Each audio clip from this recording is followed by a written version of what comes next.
রান্না করেছি। দেখো,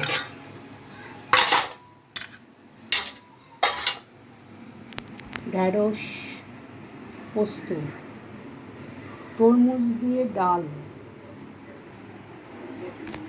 আর আগের একটু চিকেন রয়েছে,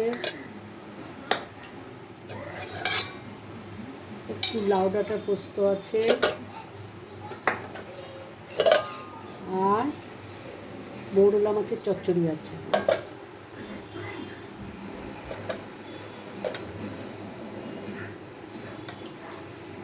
আর এই হচ্ছে থালা সাজিয়ে দিয়েছি। ডাল, উচ্ছে, করলা চচ্চড়ি, সর্ষে পোস্ত বাটা দিয়ে চচ্চড়ি, আর ভেন্ডি, আর ভাত, আর সেদ্ধ ভাত কালকের আছে রাত্রে, এটা আমি খাবো।